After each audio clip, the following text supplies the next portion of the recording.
여러분 안녕하세요. 상식을 만들어가는 정치화법 변준환입니다. 자, 우리 원격 수업 이제 두 번째 시간으로 넘어왔습니다. 우리 간단하게 지난 시간에 했던 내용 개요들만 함께 볼게요. 자, 우리 정치법의 의미 끝낸 다음에 현대 우리 살아가고 있는 그쵸, 정치체제인 민주주의 공부했어요. 그래서 민주주의의 뜻 그리고 그 역사 다양한 민주주의의 모습을 보기 위해 역사를 세 개의 시기로 나누어서 봤죠. 고대 아테네 시기, 그리고 근대 시민혁명 이후의 근대 사회, 그리고 우리가 현재 살아가고 있는 현대 사회의 민주주의를 각각 보았습니다. 자, 각각의 사회에서 나타난 민주주의의 모습이 조금씩 달랐다라는 거 기억해 주시고, 그리고 우리가 이 정치 역사상 어떤 되게 중요하다고, 굉장히 그 중요성이 크다고 인정받는 사상, 사회계약설 근대 시민혁명을 공부하면서 조금 더 깊게 공부했었습니다. 그래서 홉스, 로크, 루소의 각각 주장 자세하게 공부했었고 이 내용들 반드시 이해하고 넘어가시길 바래요. 이렇게 해서 우리 이제 첫 번째 중단원에 두 번째 소단원까지 끝났어요. 이제 정치법의 개념 끝났고 현대 우리 살아가고 있는 정치체제 민주주의 끝났고 그럼 이제 다시 좀 법으로 넘어와서 현재 우리가 살아가는 이 사회는 법에 따라 통치가 되고 있는 사회야. 자, 이걸 뭐라 그러냐면 법치주의라고 이야기를 해요. 그래서 오늘은요, 이 법치주의, 현재 우리가 통치되고 있는 이 구조, 법치주의를 공부할 겁니다. 법치주의 공부하고 1단원, 중단원, 1단원을 마무리합니다. 그리고 이제 두 번째 중단원으로 넘어갈 거고요. 두 번째 중단원에서는 우리나라의 최고법인 헌법에 대해서 조금 더 깊이 있는 학습을 진행합니다. 그래서 오늘은 그 중에 헌법의 파트 첫 번째 소단원을 공부하도록 하겠습니다. 됐나요? 자, 그러면 바로 법치주의의 개념부터 보도록 하겠습니다.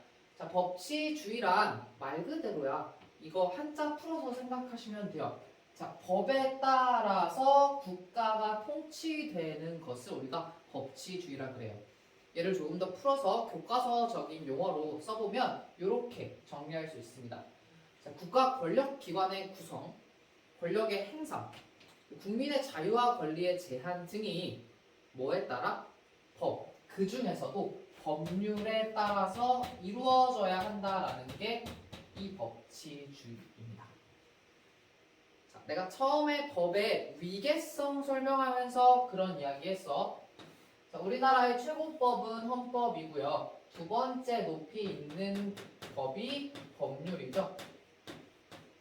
자, 그래서 국가의 통치는 이렇게 높은 위치에 있는 법률에 따라서 이루어져야 한다라는 거야.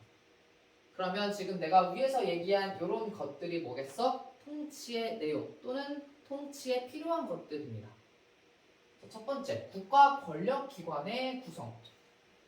국가 권력을 행사하는 기관들을 어떻게 구성할 것인가? 예를 들어 우리나라는 입법부, 행정부, 사법부로 구분을 하고 있죠. 그 입법부, 행정부, 사법부가 각각 어떻게 구성되는지, 어떤 식으로 조직되는지에 대해서 법률에 따라야 한다. 법률에 그 내용이 담겨져 있어야 한다. 라는 거고요. 두 번째, 그 권력의 행사. 자, 국가 권력이 권력을 어떻게 행사할 수 있을지. 자, 입법부는 예를 들어 법을 만들 수 있는 권한이 있고요. 그 다음에 행정부는 예를 들어 정책을 결정할 수 있는 권한이 있고요. 그 다음에 사법부는 재판을 할 수 있는 권한이 있어요. 자, 그런 권한 또는 권력을 행사할 때 어떤 식으로 행사할 수 있는지 역시 법률에 정해져 있어야 한다는 게 바로 이 법치주의입니다. 자, 뿐만 아니라 자, 이 법치주의의 목적을 잘 생각해봐. 우리가 법을 왜 만들까? 자, 아까 시민혁명 등을 통해서 국가가 개인을 통해 개인의 어떤 계약 또는 개인으로 인해서 국가가 만들어졌다라는 걸 알게 됐어. 근데 그리고 나서 법을 만든 이유는 뭘까? 국가를 제대로 운영하기 위해서야. 근데 결국 그 국가의 목적이 뭐였어? 개인이 계약을 맺어서 국가를 만든 목적은 개인의 권리, 사회계약서에서 말하던 자연권을 보장하기 위함이었죠. 우리의 권리를 충분히 보장하기 위해 국가를 만들고 그 국가를 통치하는 법을 만든 거야. 됐죠? 자, 그래서 이 법은요, 국민의, 개인의 권리를 보장하는 방향으로 만들어져야 돼. 자, 그럼에도 불구하고 어느 순간 국민의 자유와 권리를 제한해야 할 수밖에 없는 상황이 있을 수도 있어요. 예를 들어, 어떤 많은 사람들의 권리를 보장하려면 일부 사람들의 어떤 자유와 권리가 살짝 제한될 수도 있는 경우가 있어. 자, 그런 경우를 마음대로 허용하지 말고 법률에 미리 정해놓자는 거야. 법률에 아주 요러한 경우에만, 요러한 소수의 케이스에만 국민의 자유와 권리를 제한할 수 있다고 적어놓자는 거지. 그래야 많은 사람들, 대다수의 국민들의 자유와 권리를 보장할 수 있기 때문에. 이해되죠? 자, 그래서 이러한 어떤 통치의 내용과 통치의 어떤 조건 등을 법률에 집어넣고 그 법률에 따라 국가를 운영하는 걸 법치주의라고 이야기합니다. 됐나요? 자, 이런 법치주의는 우리가 크게 두 가지의 종류로 나누어서 공부를 합니다. 그 법치주의의 유형을 보도록 할게요. 자, 유형은 두 가지, 이렇게 먼저 적고 시작하겠습니다. 첫 번째 법치주의는요, 형식적 법치주의고요. 두 번째 법치주의는요, 실질적 법치주의. 그러면 우리는 그 첫 번째인 형식적 법치주의부터 보도록 하겠습니다. 자, 형식적이라는 말을 우리가 자주 쓰게 돼. 특히 사회교과에서는 이 형식적이라는 말이 자주 나오게 되는데, 앞으로 형식적이라는 말이 나오면 이런 식으로 생각하시면 돼요. 형식, 겉으로 봤을 때, 우리 평등에서도 얘기했었어. 겉으로 봤을 때는 법치주의라는 거야. 그러니까 겉모습만 보면요, 법에 따라, 위에서 얘기한 법률에 따라 국가 통치가 이루어지고 있는 거예요. 자, 이걸 어떻게 정리할 수 있냐면, 결국 국가를 통치하는 과정을 잘 보면 법에 어긋나는 내용이 하나도 없어. 전부 다 법에 따라 이루어지고 있어. 즉, 형식적으로 우리가 보여지는 법의 내용을 그대로 국가에 반영해서 국가를 운영하고 있다는 거야. 얘는요, 이렇게 정리할게. 형식적인 합법성이 있는 거야.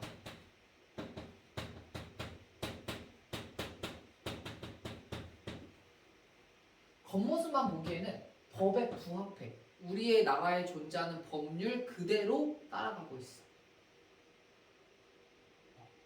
근데 그 법의 내용을 잘 보자는 거지.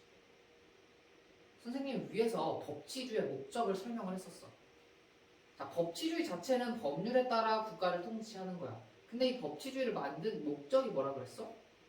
국민의 자유와 권리를 보장하기 위한 거라 그랬어. 그리고 나의 권리를 보장하기 위해서 그 내용을 법률로 만들어서 그거에 따라 국가를 통치하자라는 게 법치주의의 목적이에요. 자, 근데 이 형식적 법치주의는요, 이 목적을 고려하지 않아요. 법률에 따라 통치하는 건 맞는데 그 법률 자체가 개인의 자유와 개인의 권리를 보장하는 걸 전혀 고려하지 않는다라는 거야. 자, 이걸 우리가 교과서에서 어떻게 이야기하냐면요, 실질적 정당성이 없다라고 표현해요. 실질적 정당성이 없다. 그러니까 법률의 그 실질적인 내용을 보게 되면 우리가 실질적으로 추구하는 법치주의의 목적에 부합하지 않는다는 거야. 그 목적을 달성할 수가 없다는 거야. 즉, 우리가 얘기하는 개인의 자유와 권리를 보장하는 그 측면에서 정당성을 확보할 수가 없다는 거야. 자, 이 실질적 정당성이 없다라는 말을 다시 한번 풀어서 적어볼게요. 이게 무슨 소리냐면 법의 목적이나 법의 내용을 고려하지 않는다는 거야. 자, 제대로 된 법치주의라면 이 법의 목적과 내용은 뭐를 고려해야 돼? 개인의 권리, 국민의 권리를 고려해야 돼. 권리를 보장하는 내용들이 담겨져 있어야 돼. 자, 근데 형식적 법치주의는 그러지 못하다는 거. 따라서 법의 목적과 내용을 고려하지 않은 채, 즉 개인의 권리를 고려하지 않은 채 어떤 법을 만들어요. 그리고 그 법에 따라 국가를 통치해요. 요걸 우리가 형식적 법치주의라고 합니다. 대표적인 게 히틀러의 수권법이에요. 우리 이제 독일의 유명한 히틀러 다들 들어는 봤죠. 히틀러 하면 이제 뭐 2차 세계대전이라든지 홀로코스트, 유태인 학살 이런 것들이 떠오를 텐데 그 히틀러가요 아주 신기한 점이 자기가 행했던 모든 행동 또는 모든 어떤 정치적 행위에 법을 어긴 적이 단 한 번도 없대요. 자, 그 국가 독일을 지배하던 법을 다 지켰다는 거야. 그럼 도대체 어떤 법을 지켰길래 그러한 사건들이 발생할 수 있었을까? 자, 이 수권법의 내용부터 좀 보도록 할게요. 교과서 21페이지입니다.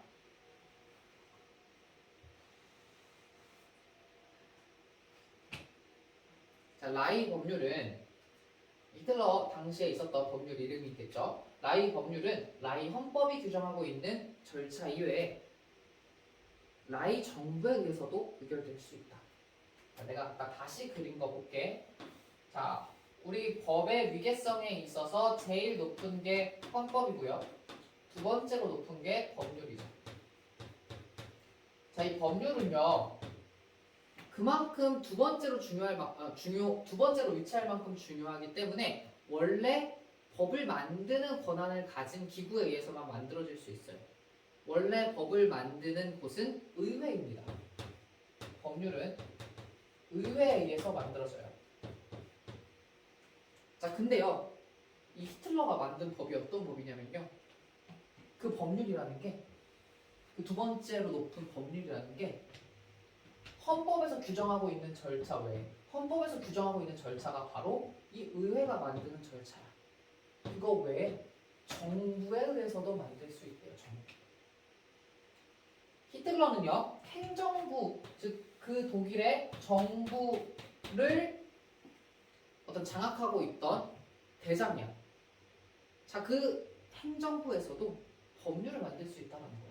원래 행정부는요, 법률보다 밑에 단계인 명령을 만들 수 있는데 이 히틀러의 수권법에 따르면 얘가 아닌 두 번째 단계의 법률을 만들 수 있다고 보는 거예요. 이해됐어요? 그래서 이제 이 정부가 이러한 법률을 만들어서 통과를 시키면 그 법률도 두 번째 권력의 위치를 갖게 되는 거야. 됐죠? 자, 근데 더 심각한 게 있어. 더 심각한 거. 두 번째 볼게. 자, 라이 정부가 의결하는 법률은요. 이 법률은요. 헌법과 다른 규정을 줄 수 있대. 헌법과 다른 규정. 자, 헌법은요. 감히 바꿀 수 없는 내용이고 그 헌법은 모든 국가의 헌법은 인간의 존엄과 가치 등의 어떤 개인의 권리를 보장하고 그런 내용들을 담고 있어요. 근데 그런 내용과 다른 규정을 법률에 집어넣을 수 있다는 거야. 원래 우리 위계성에 따르면 두 번째인 법률은 헌법의 내용을 거스를 수가 없죠. 근데 히틀러가 만든 법은요, 이 법률이 헌법과 다른 내용을 가져든대. 즉 헌법을 뛰어넘겠다는 뜻이죠. 위계성을 무시하는 법이야. 즉 헌법에서 분명 개인의 존엄과 가치 등의 개인의 권리를 강조하고 있는데 그것과 다른 내용의 법률을 둔다는 건 개인의 권리를 보장하지 않는 내용도 법률에 넣을 수 있다. 법률로 만들 수 있다는 뜻이에요.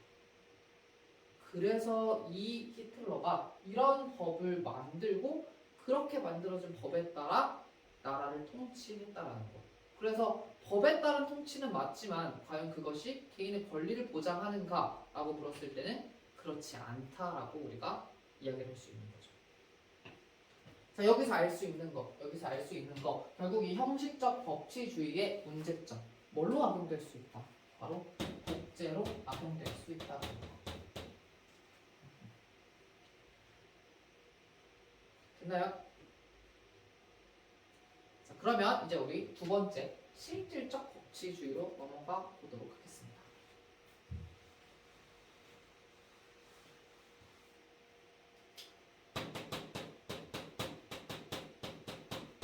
실질적 법치주의는요, 법에 따라 통치하는 것도 맞고요. 그 법의 내용이 실질적으로도 법치주의의 목적에 부합하다는 거야.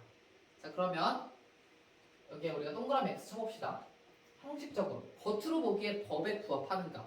국가 통치가 겉으로 보기에 법에 따라 운영되고 있는가? 라고 했을 때 맞아요. 그래야 법치주의라고 할 수 있어. 자, 그 다음 두 번째. 그 법치주의의 내용을 보니까, 즉 이 따르고 있는 법의 내용을 보니까 개인의 권리를 보장하고 있나? 실질적으로 우리가 법치주의를 만든 그 목적에 따라 운영되고 있는가? 라고 봤을 때 실질적 법치주의는 그렇다는 거야. 그래서 실질적인 그 법의 내용도 목적도 모두 법치주의의 적합한 정당한 모습을 가지고 있다는 거지. 그래서 이 실질적 정당성이 있다라는 말 이렇게 정리하시면 돼요. 법의 목적, 만들어진 법률의 목적, 그리고 그 담겨져 있는 내용이 우리가 생각하는 개인의 권리가 잘 담겨져 있다는 거야. 인간의 존엄과 가치, 자유와 평등 같은 것들이죠. 내가 아까도 이야기했지만 이러한 중요한 가치들은요, 모든 국가의 헌법에 담겨져 있습니다. 즉 이러한 가치들, 이러한 내용들은 헌법의 이념이라고 볼 수 있어요. 모든 헌법이 추구하는 어떤 가치라고 볼 수 있어요. 그래서 최고법인 헌법에서 보장하고 있는 개인의 권리를 법률에도 넣어 놓는 것, 그리고 그 법률에 따라 국가를 운영하는 것, 요걸 우리가 실질적 법치주의라고 합니다. 됐나요? 쉽게 그림으로 한번 표현을 해볼게. 자, 우리가 어떤 법률이 있어요. 자, 이 법률에 따라서 국가를 운영하는 것, 국가를 통치하는 것. 자, 얘를 뭐라 그래?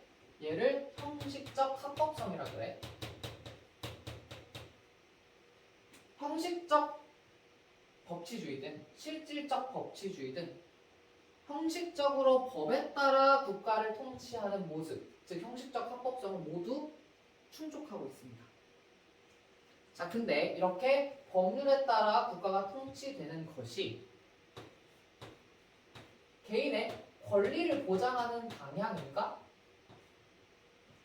개인의 권리의 내용을 담고 있는가? 라는 걸 판단할 수 있는 걸 우리가 실질적 정당성이라고 해요. 그래서 이 법률의 내용이 국가의 권리를, 국민의 권리를 보장하는 부분이니까 얘를 우리가 실질적 정당성이라고 해요. 그래서 형식적 법치주의에는 이 실질적 정당성이 충족되지 않죠. 실질적 법치주의는 이 실질적 정당성이 충족되고 있다. 이렇게 우리가 정리할 수 있겠습니다. 자, 됐나요? 자, 좋아요. 자, 그러면 우리 지금까지 배웠던, 지난 시간에 배웠던 민주주의와 지금 배운 법치주의의 관계를 한번 생각해 봅시다. 자, 민주주의가 뭐라 그랬지? 다수의 민중, 즉 국민이 국가를 통치하는 어떤 제도라고 이야기를 했어요. 자, 법치주의는요, 법률에 따라 국가가 운영되어야 한다라는 내용이었어요. 자, 그러면 민주주의와 법치주의의 관계를 보자. 민주주의에 의해서 다수가 국가를 통치하는 과정. 자, 다수가 국가를 통치하는 건 왜 그러는 거야? 자신들의 권리를 보장받기 위해서 스스로 국가의 어떤 정치에 참여를 하는 거예요. 자, 그래서 국가를 만들었어 또는 국가를 운영해. 그 국가를 운영할 때 조금 더 원활하게 운영하기 위해서 같이 만든 게 법이야. 그치?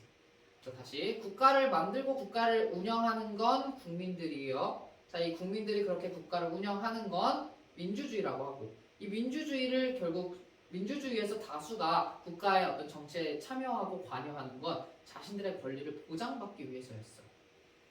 자, 자신들의 권리를 보장받기 위해 서로 약속을 해서 만든 규칙을 우리가 법이라고 얘기하죠. 따라서 그 법에 따라 통치받는 법치주의는 이 민주주의에서 원하는 개인의 자유 보장을 도와줄 수 있겠죠. 반대로 법 역시 우리 국민이 중요하다라고 생각하는 가치가 법에 담겨져 있지 않다면 추가적으로 우리 국민들이 논의해서 정치에 참여해서 민주주의의 모습을 통해서 그 법에 중요한 가치를 넣을 수 있어요. 즉 법치주의에 이 민주주의가 도움을 줄 수도 있는 거죠. 그래서 우리가 얘를 상호보완적 관계다 이렇게 얘기해요.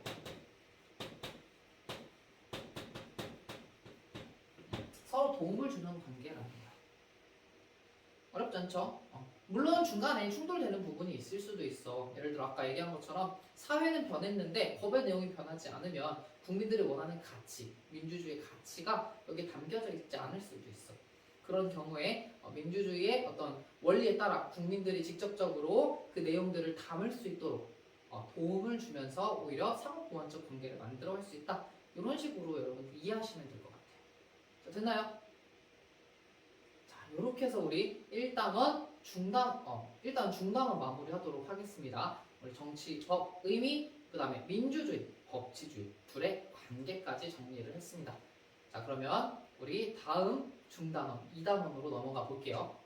2단원 중단원 학습지 번호 4번 보시면 됩니다. 자, 중단원 제목은 헌법의 의의와 기본 원리야. 자, 이제 이 두 번째 중단원에서는 헌법 자체에 대해서 공부를 할 겁니다. 헌법에 대해서 좀 깊이 있게 공부를 할 거예요.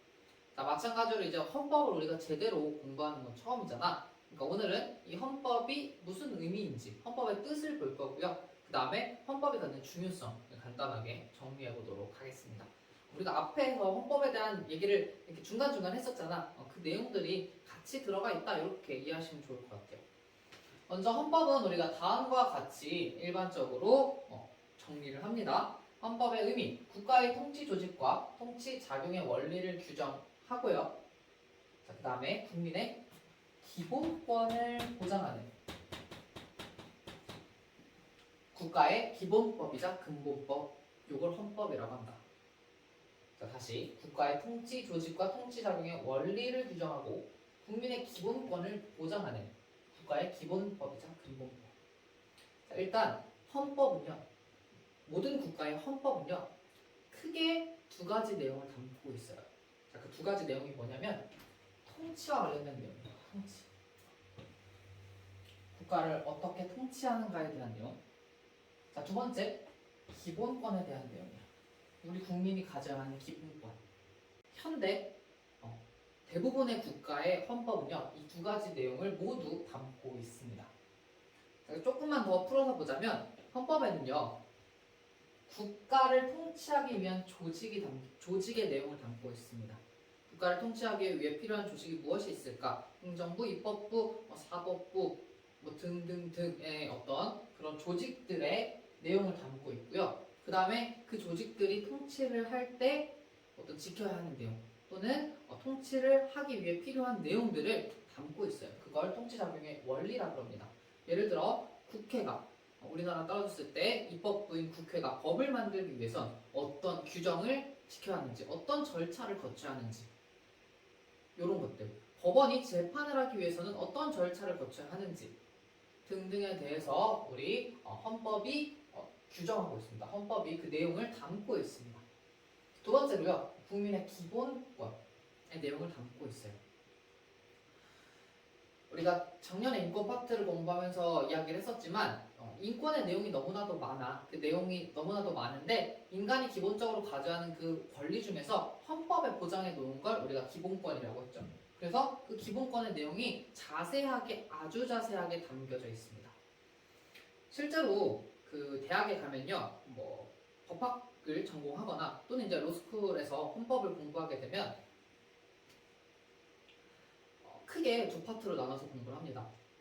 한 학기 동안 이 통치조직, 통치작용 원리를 공부해요. 한 학기 동안. 그리고 또 다른 한 학기 동안 이 기본권을 공부해요. 그걸 우리는 지금 이렇게 간단하게 이야기를 하니까 되게 단순해 보이는데 굉장히 어렵고 복잡한 내용이 많이 담겨져 있습니다. 그래서 이런 어떤 중요한 것들, 우리가 1년 동안 배워야 할 만큼의 양, 그걸로도 부족한 그만큼의 많은 양을 헌법에서 담고 있다. 이렇게 기억하시면 될 것 같아요. 자, 그런 내용을 보장하는 국가의 얘는 기본법이자 근본법, 즉 아주 기초가 되는 법, 즉 모든 법률보다도 높이 있는 기초가 되는 법, 그리고 그 법률들의 근본이 되는 근본법이다. 이렇게 풀어서 설명할 수 있겠습니다. 됐죠? 자, 그러면 이제 이 헌법의 의미가 어떤 식으로 바뀌어 왔는지 자, 우리 배우는 지금 구조가 비슷하지? 의미 배우면 항상 역사를 같이 배우죠. 헌법도 이제 헌법의 의미 배웠으니까 이 의미가 어떤 식으로 변화해 왔는지 볼 거야. 먼저 제일 첫 번째는요. 고유한 의미. 그러니까 헌법. 국가를 어떤 만들었을 때 나타난 최초의 헌법. 언젠지는 선생님도 정확하게 모르겠어. 근데 정말 옛날이겠지. 자, 그 옛날의 헌법에 담겨져 있었던 내용. 그게 이런 거야. 통치조직 구성. 아까 얘기한. 우리나라를 통치하기 위해 어떤 조직들이 필요할까? 그런 조직들을 어떤 식으로 구성할까? 자, 통치조직 구성에 관한 내용. 그리고 각각의 조직이 가질 수 있는 권한에 대한 내용.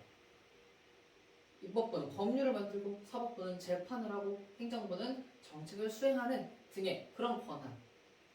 자, 그 다음에 그 각각의 조직들이 어떤 관계를 갖고 있는지, 서로 어떤 식으로 견제할 수 있는지, 또는 어떤 식으로 같이 협조, 도움을 줄 수 있는지에 대한 내용을 헌법에 담고 있습니다.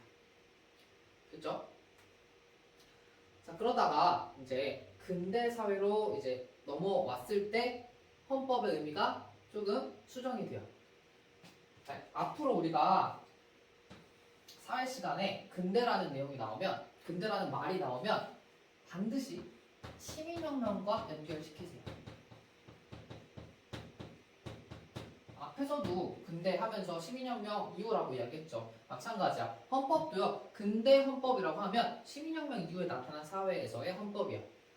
자, 이때 헌법의 내용은 시민혁명의 내용을 잘 기억해보면 돼. 자, 시민혁명 이전에 중세시대에는 누가 통치했어? 왕이 통치했어요. 절대적인 권력을 가진 왕이 통치했어. 자, 그러다 보니까 국민의 인권, 개인의 인권이 침해되는 게 별 문제되지 않았어.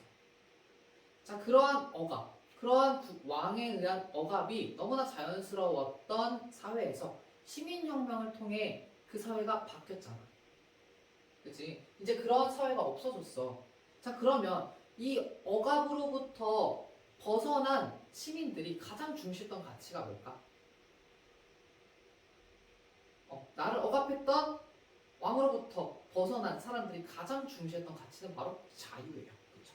그래서 이 근대 헌법은요, 내용이 자유권을 보장하는 방향으로 만들어졌어요. 우리가 자유롭게 살아가는 게 너무나도 중요해. 그렇기 때문에 이 내용을 국가의 가장 중요한 법인 헌법에 집어넣어. 자, 그게 근대 헌법입니다. 자, 그러면 나의 자유를 보장하기 위해서, 내 자유가 보장되기 위해서는 어떻게 해야 될까?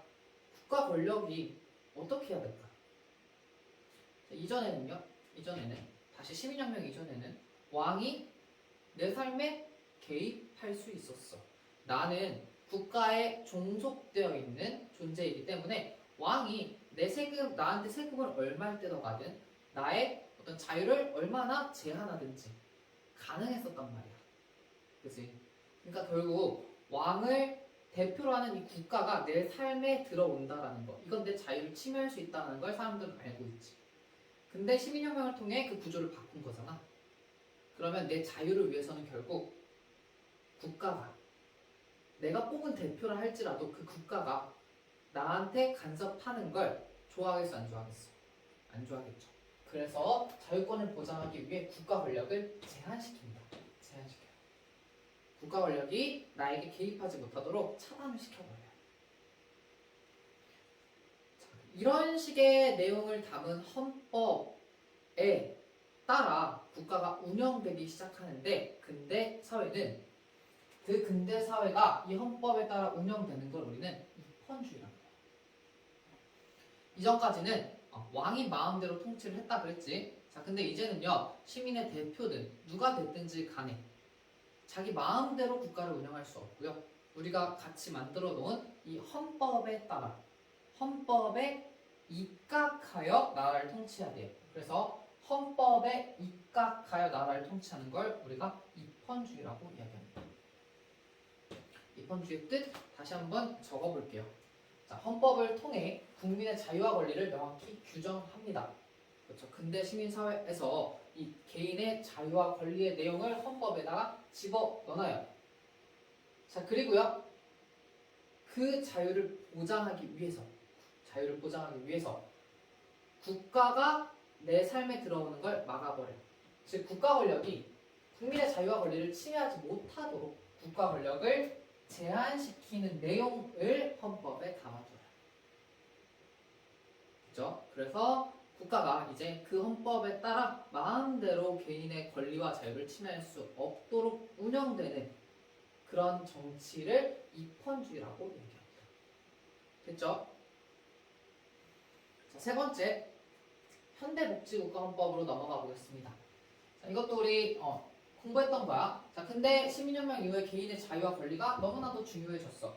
자, 그래서 개인의 자유가 너무 커졌는데 그 과정 속에서 어떤 산업혁명도 발생을 하고 자본주의가 등장하고 발달하게 되죠.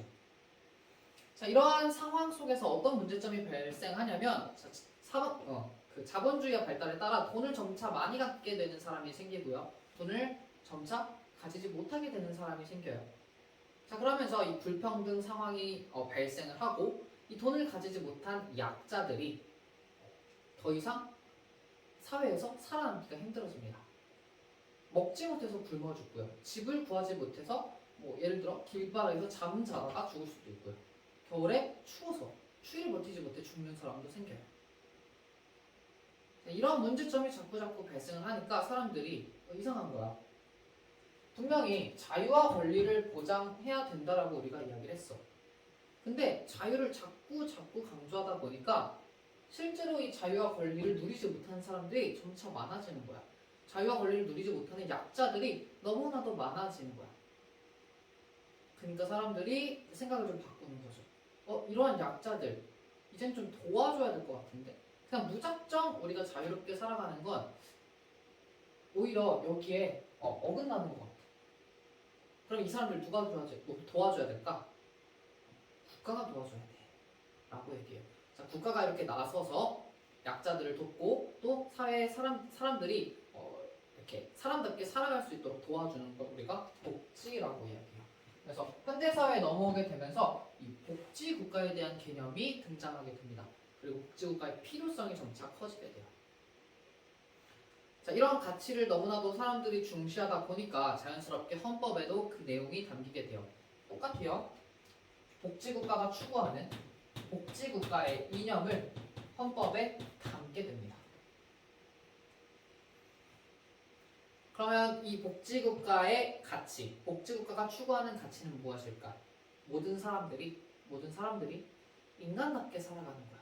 삼시세끼 잘 먹으면서 살아가고 자신의 집에서 편안하게 잘 수 있고 또 겨울에 추위를 타지 않을 수 있고 또 돈은 없지만 내가 내 능력에 따라 능력 또는 개발해서 이 사회에서 돈을 벌 수 있는 사람이 될 수 있게 교육을 받을 수 있는 권리 같은 것도 보장해주고 이런 것들을 이 복지국가 헌법에서 강조하기 시작해요. 그러니까 결국 어떤 권리를 강조한 거야? 개인이 가진 권리 중에서 이러한 권리를 뭐라 그래? 인간답게 살 수 있는 권리. 작년에 했는데 자, 이런 걸 사회권이라고 해요. 사회권. 이 사회에서 인간답게 살아갈 수 있는 권리, 사회권을 보장해주기 위한 내용들이 헌법에 들어가게 됩니다. 됐죠? 자, 그럼 우리가 여기서 알 수 있는 거는요. 알 수 있는 건